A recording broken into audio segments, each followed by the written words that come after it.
It wasn't the breaking news banner. It wasn't the flashing alert crawling across a television screen. According to this account, what shattered him happened 3 minutes earlier, in silence, on a normal Tuesday morning in Malibu. A phone rang inside Dick Van Dyke's home, and at nearly 100 years old, a man who built an entire legacy on joy, timing, and laughter felt something in his chest that wasn't age. It was betrayal. Because as this story is told, he had lived long enough to watch eras end.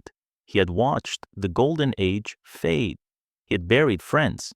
He had mourned the quiet vanishings of the people who once made Hollywood feel like family. But this was different. This wasn't time taking its toll. This wasn't nature doing what nature always does. This was a violation. And the voice on the other end of the line wasn't a manager. It wasn't a publicist. It wasn't a lawyer reading a polished statement designed to protect reputations. The voice, as described here, was trembling.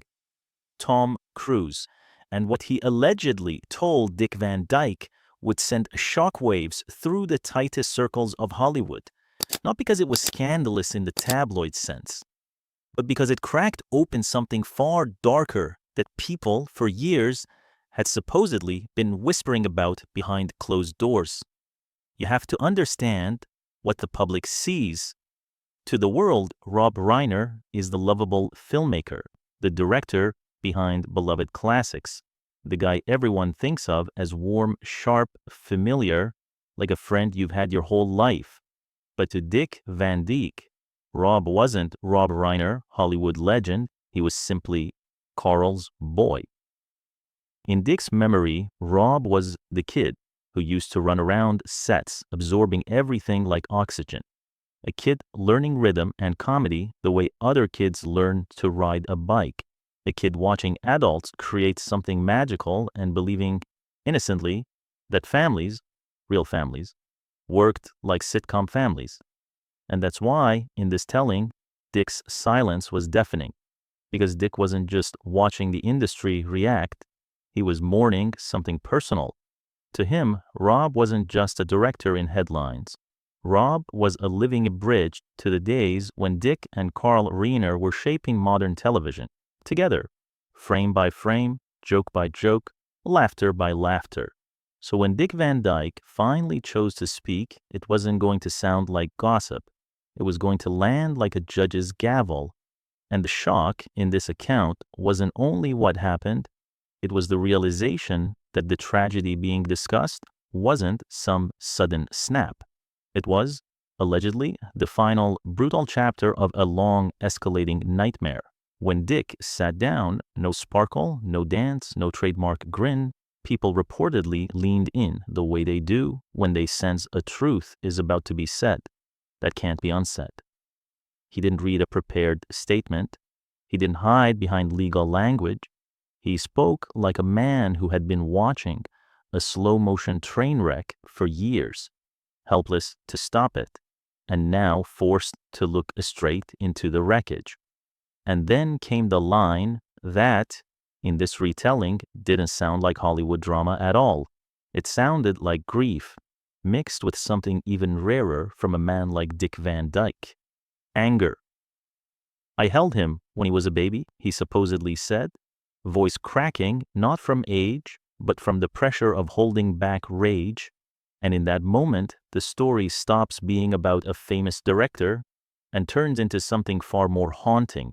A father's love, a family name, a legacy, and the quiet, terrifying possibility that the very thing Rob Reiner was known for, his heart, his empathy, his loyalty, may have been the weakness that trapped him, because as Dick tells it, Carl Reiner raised Rob to be gentle, thoughtful, a man with no mean bone in his body, and that, Dick suggests, was the fatal flaw. He loved too much, he forgave too much, he protected too hard, and then Dick revealed the detail that changes the temperature of the entire room. According to this story, what Tom Cruise had been hinting at privately was true.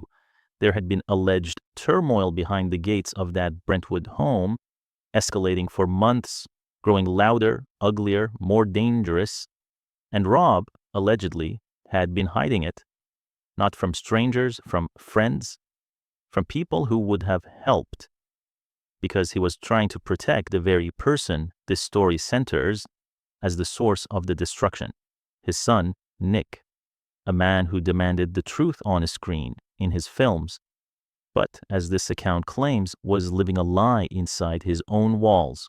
And then, just when the listener thinks this is only grief, Dick brings up something that makes the whole thing feel like a warning that came too late. A lunch. Just 3 weeks before the incident this story describes. Rob looked hollowed out. The spark was gone. He wasn't talking about politics or projects, things that always lit him up. He was talking about legacies. He was talking about whether a father is responsible for the sins of a son. And according to Dick, he reached across the table and grabbed Rob's hand, the same hand that helped shape cinema history. And he felt it trembling. Dick told him to let go, to cut the cord, to save himself.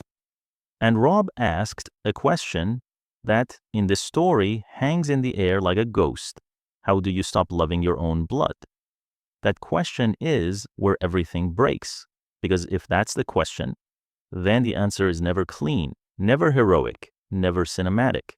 And in the next part, we go deeper into what Tom Cruise allegedly saw at that house, what warning signs were reportedly flashing, and why, according to Dick Van Dyke, the old Hollywood code of silence may have helped the darkness grow.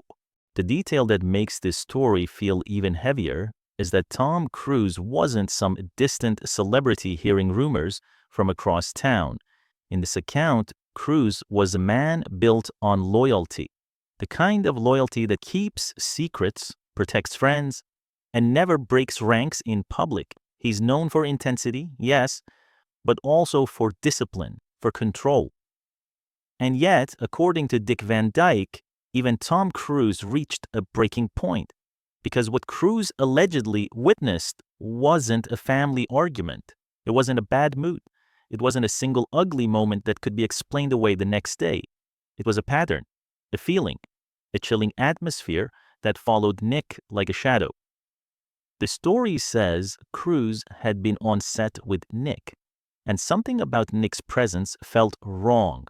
Not just unpredictable, but dangerous, like chaos with a pulse, like the air in the room was vibrating with menace, and everyone was pretending not to notice, because that's what Hollywood teaches you to do. Smile, keep rolling. Don't make it awkward. Don't say the quiet part out loud. But Cruise couldn't shake it. He allegedly watched the way people adjusted themselves around Nick, the way their voices softened, the way jokes died mid-sentence, the way grown adults, professionals, began acting like cautious kids trying not to wake a sleeping animal. And what shook him most, according to this telling, wasn't Nick alone. It was Rob. Because Rob Reiner, the man who commanded sets, who shaped performances, who controlled entire worlds from behind the camera, was somehow shrinking inside his own life. That's what makes Cruise's reaction so powerful here. After that day, Cruise didn't go to the press. He didn't make a scene. He didn't leak concerns. He did what loyal men do. He called the oldest truth teller he knew, Dick Van Dyke. And in that phone call, as the story is told, Cruise asked a question that sounds simple, but carries the weight of a bomb. Should we intervene? Not should we gossip? Not should we distance ourselves? Intervene. Meaning, step into the private war happening behind those gates before something irreversible happened. But that's where the story reveals the trap. Because Van Dyke says the old Hollywood code still ruled them. Rob's privacy, Rob's dignity, the unspoken rule that you don't cross certain lines even when you feel danger rising. So everyone has stayed back. Everyone kept respectful distance. Everyone told themselves the same soothing lie. He's handling it. He's Rob Reiner. He's strong. He'll figure it out. And the most brutal part is what Dick admits next. He says guilt, a heavy, sinking guilt that doesn't fade with time. It grows. Because once the truth explodes, you start replaying every moment you ignored, every warning sign you minimized, every time you chose politeness over protection. Van Dyke describes it like this. Rob Reiner lived in a mansion, but he was living in a war zone, and the people who loved him, the people who could have stepped closer, stayed behind a boundary made of reputation or silence and fear of making things worse. We failed him, Dick says in this account. I failed him. And when a 99-year-old legend says something like that, it doesn't sound like a headline, it sounds like a confession, because it suggests that what happened next wasn't just sudden tragedy. It was the ending of a story that had been screaming for intervention long before the world ever heard a whisper. And in the next part, the narrative turns even darker, because the shocking element, according to Dick, wasn't only the violence, it was the slow financial and emotional bleeding that came before it. The money, the cover-ups, the legal fees, the endless attempts to keep Nick afloat, and how it all became a black hole, swallowing Rob's life. In this narrative, the most horrifying part isn't only the moment everything ended, it's what came before it. Because what Dick Van Dyke describes isn't a sudden tragedy that appeared out of nowhere. He describes a slow, invisible collapse, a quiet kind of destruction that doesn't look dramatic from the outside. But inside the home, it allegedly ate away at everything.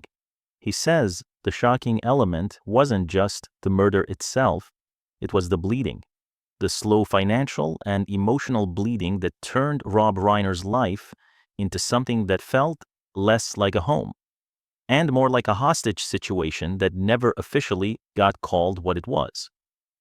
According to this account, money didn't leave Rob's life in normal ways, not for vacations, not for comfort, not for joy.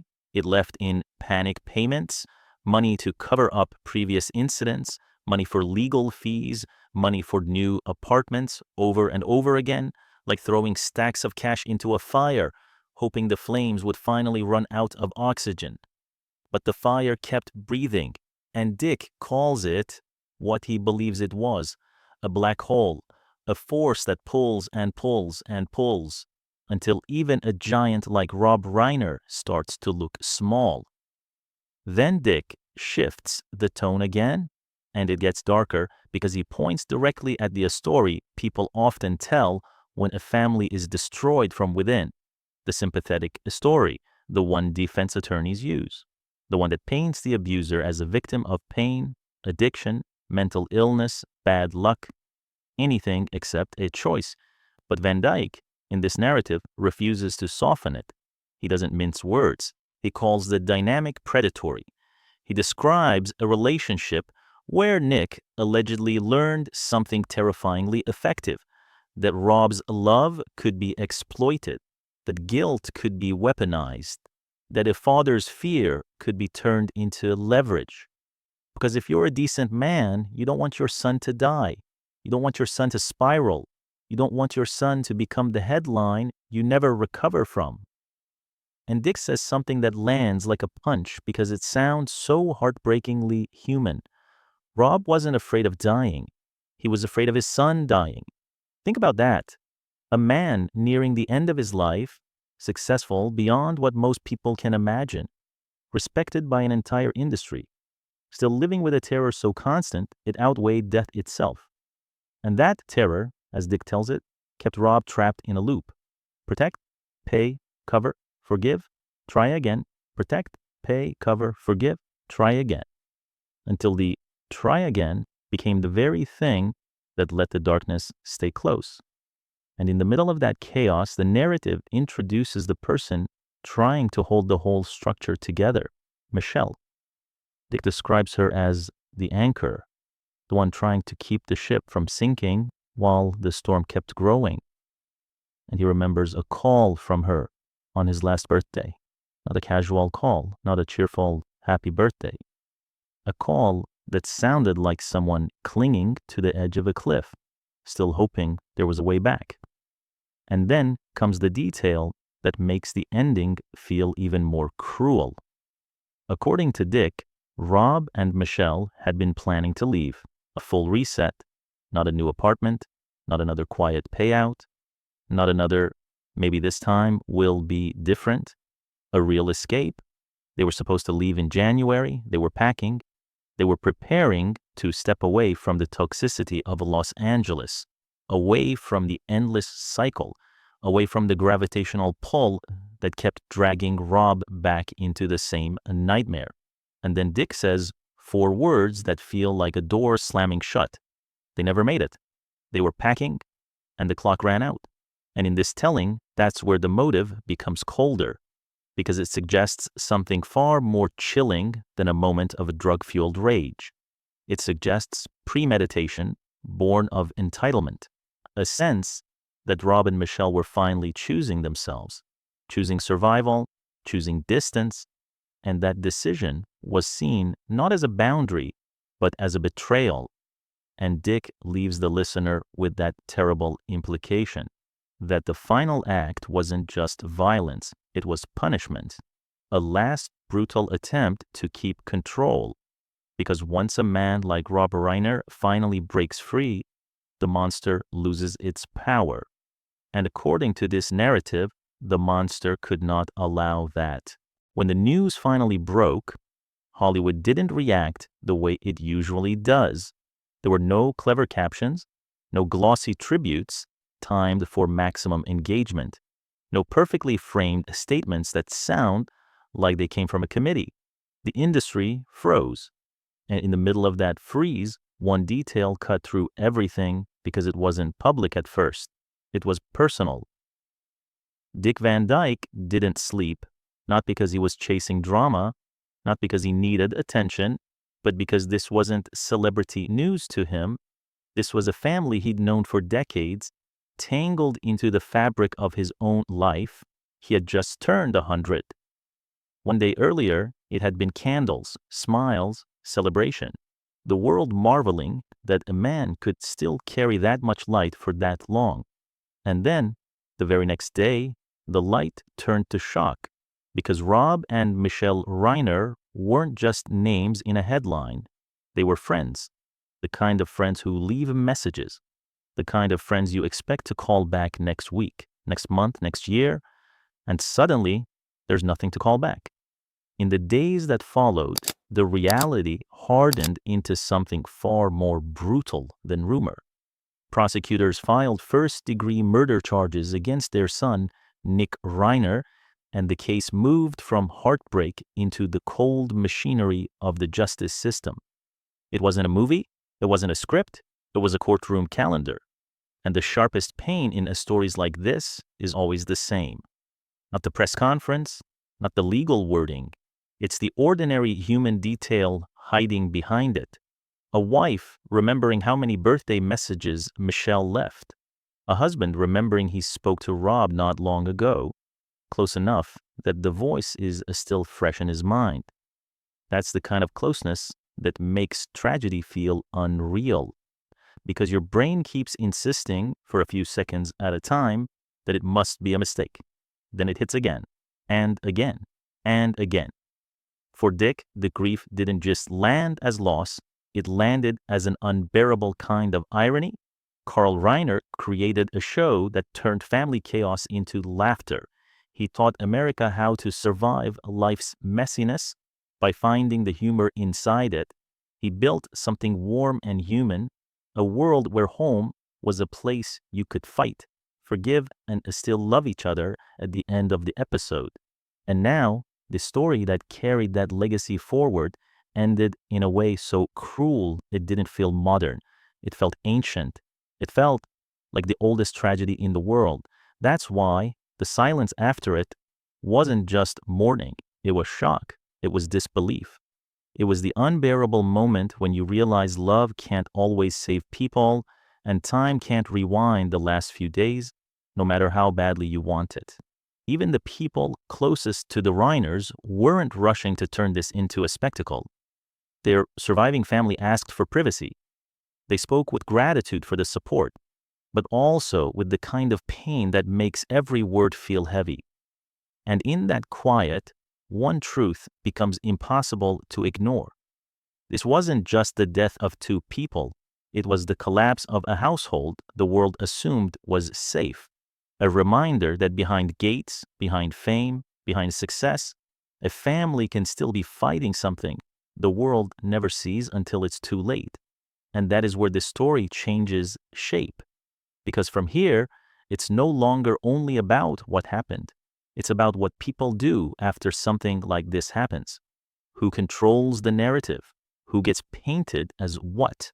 What gets remembered? What gets erased?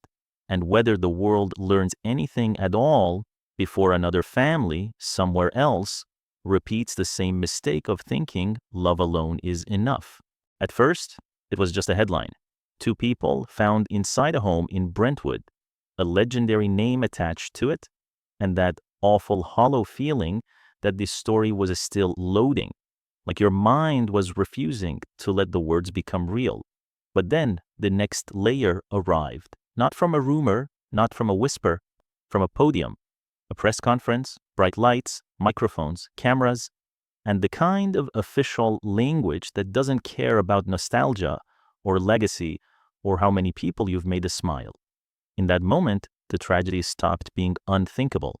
It became a case, 2 counts, a special circumstance, a weapon described with chilling simplicity, a knife, and suddenly everything that had felt distant snapped into focus. This wasn't an accident. This wasn't a misunderstanding. This wasn't something you could soften with time. This was the criminal justice system turning grief into paperwork. The accusations were blunt, and the stakes were even blunter. If convicted, the maximum punishment on the table was the harshest kind of ending a courtroom can deliver. Not poetic, not cinematic, just final. And even in the cold structure of a legal procedure, there was a sentence that sounded like a reminder to the entire world. These are allegations, and the defendant is presumed innocent until proven guilty. That line matters because it forces you to sit in the most unbearable space of all, a space where a family can be gone, and the full truth is still locked behind investigation files, evidence bags, and a future date circled on a court calendar. Reports say the next court date is set for early January. And what's haunting about that isn't just the wait. It's what the wait does to everyone left behind, because the public moves fast, we scroll, we react, we share, we argue in comment sections like strangers have the right to certainty. But the people living inside the wreckage don't get to move on. They wake up to the same silence. They walk past the same empty rooms. They hear the same voicemail notifications and realize those messages will never be answered. In the middle of all that, the Reiner family's surviving children did what grieving families always do when the world turns their private nightmare into a public event. They asked for compassion. They asked for privacy. And they said plainly that a memorial will come later. Because right now, they're not thinking about ceremonies. They're thinking about surviving the next morning. And that's where Dick Van Dyke's reaction becomes more than just sadness. Because this isn't a tragedy happening to strangers. This is happening to people who were woven into his life through decades of shared history. Through Carl Reiner, through old Hollywood friendships that were never meant to end like this. His wife described him staying awake through the night, chasing updates, refusing to sleep, because when something this cruel happens, your mind keeps trying to find a version of reality where it isn't true. But there isn't one. There's only the version where the phones stop ringing and the calendar keeps moving toward court dates. And now the story sits in a terrifying limbo. The world knows enough to be horrified, but not enough to feel closure. And that's what makes the next part so heavy. Because once the shock fades, something else starts to rise. Questions, not just what happened, but how does a family carry this kind of wound? What happens to a legacy when the ending is stained by violence? And what does justice even look like when the people you loved are the ones who are gone. In the days after December 14th, something else happened besides grief. The internet did what it always does when a story is too painful, too confusing, too final. It started inventing versions that were easier to swallow. Some posts turned the tragedy into a political weapon. Some tried to force a clean motive onto something that may never feel clean. Some people chased conspiracies, as if a bigger reason would somehow make the loss less brutal. But here's the problem. When you rush to invent meaning, you end up erasing the only thing that actually matters, the human beings. Because what we know, based on what's been publicly reported, is already devastating enough. Rob Reiner and Michelle Singer Reiner were found dead inside their Brentwood home. Their son, Nick Reiner, was arrested and has been charged with 2 counts of first-degree murder. And now the story is no longer in Hollywood's hands. It's in the hands of detectives, prosecutors, forensic teams, and court dates that don't care how beloved someone was. Early January is sitting there on the calendar like a second Udar, not because it brings comfort, because it brings procedure. And procedure is brutal because it forces the world to talk about people like evidence. A life becomes a timeline. A marriage becomes a scene. A family becomes a file. In this kind of tragedy, the public keeps asking the same question, like it's a key that unlocks peace. Why? But why is a dangerous word here, because sometimes the most honest answer is the one nobody wants to hear. There may not be a single clean reason that makes this feel understandable. There may only be a chain of pain, instability, fear, and moments that don't look like warning signs until you're staring at the ending. Reports have raised questions about mental health and prior struggles. And if that's part of the reality behind this case, it adds another layer of heartbreak, because then you're not just grieving death, you're grieving the possibility that, somewhere along the line, a family was trying to survive something bigger than them and still lost. And that's why the Reiners' children didn't step forward with a spectacle. They released a statement asking for privacy and compassion, saying a memorial would come later. That word tells you everything. It means we're not ready. It means we're still in shock. It means we're still waking up every morning and realizing again that this isn't a nightmare you can shake off. And then there's Dick Van Dyke. Not a headline chaser, not a drama addict, just an old man freshly turned 100, sitting with the kind of sorrow that makes sleep feel impossible. Because it wasn't just Rob Reiner, famous director. It was Rob, a name connected to decades of shared history, a link to Carl Reiner, a reminder of a Hollywood that felt smaller, warmer, more human.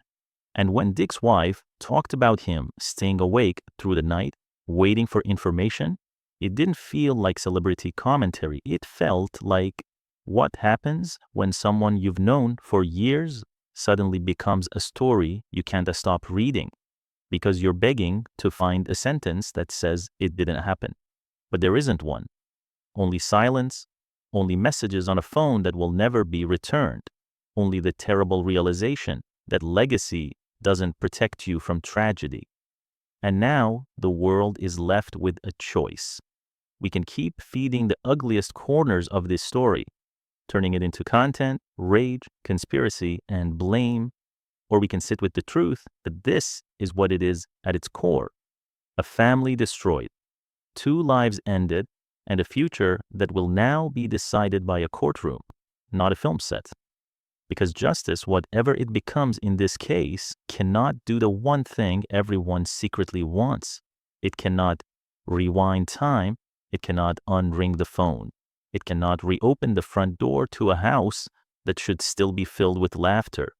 And that's what makes the next part so hard, because once the shock wears off, grief doesn't disappear.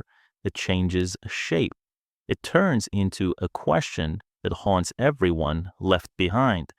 How do you remember someone's life When the ending is too painful to say out loud, there's a moment after a tragedy like this when the shock finally loosens its grip and something quieter moves in. Memory. Not the kind that trends, not the kind that turns into a montage with sad music and perfect lighting. The real kind. The kind that hits you while you're doing something ordinary, like washing a glass, and suddenly you hear a line from a movie or you see a scene in your head and you realize the person who helped make that moment is gone. That's what made Rob Reiner's death feel so unreal to so many people, because Rob didn't just direct films, he directed the emotional language of millions of lives. He made stories about friendship that felt like childhood itself, about love that felt clumsy, honest, and painfully human, about justice that felt worth believing in, even when the world got darker.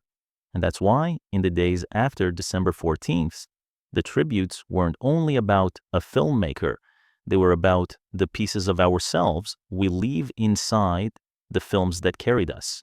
Because when you look at Rob's work, a pattern shows up. He was drawn to people who were trying to be decent in a messy world, kids trying to grow up too fast, friends trying to hold on to each other, adults trying to find love without losing themselves, men trying to do the right thing while the room around them is filled with pressure and compromise. That isn't just storytelling, that's a worldview. And then you remember something else that makes this tragedy even more unbearable. Rob wasn't born into a normal Hollywood story. He was born into legacy. His father, Carl Reiner, helped shape the era that made Dick Van Dyke a household name. That connection wasn't just professional history, it was family history. It was generations of laughter, working side by side, passing the torch without ever imagining the torch could end in this kind of darkness. So when Dick Van Dyke's wife spoke about him not sleeping after the news, it wasn't celebrity reaction. It sounded like an elder watching a family tree get struck by lightning.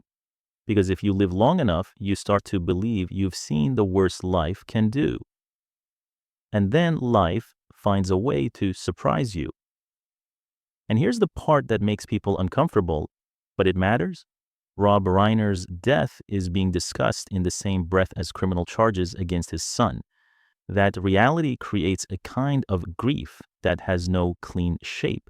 It's grief, tangled with disbelief. Love, tangled with horror. A family name, tangled with a courtroom. And in stories like this, people rush to choose sides emotionally because it's easier than sitting in complexity. But the surviving family didn't do that. They asked for compassion. They asked for privacy. They said a memorial will come later, which is another way of saying we can't do closure on the internet's schedule. We're still trying to breathe. And that's what makes the legacy question so heavy, because legacies are supposed to be clean, a career reel, a highlight package, a final image that feels complete. But real life doesn't honor that. Real life leaves you with the unbearable truth that someone can spend decades making the world feel warmer and still face a final chapter that feels ice cold. And yet, the work remains. Somewhere tonight, someone will rewatch Stand By Me and feel 12 years old again. Someone will quote The Princess Bride and laugh like they needed to be reminded that joy still exists. Someone will rewatch a courtroom scene and feel that old stubborn desire for truth. Rob is gone. But what he gave people, what he planted in culture, doesn't die on the same day. And that's what makes the next part even harder. Because while the world revisits his best scenes, the legal process keeps moving forward. Calendar dates, courtrooms, evidence. And the question becomes, how does Hollywood remember a man while a case like this is still unfolding? And that's the cruelest part. The films still play. The quotes still make people smile. But the house is silent now. And somewhere on a courtroom calendar, a date waits for a truth that can't bring anyone back.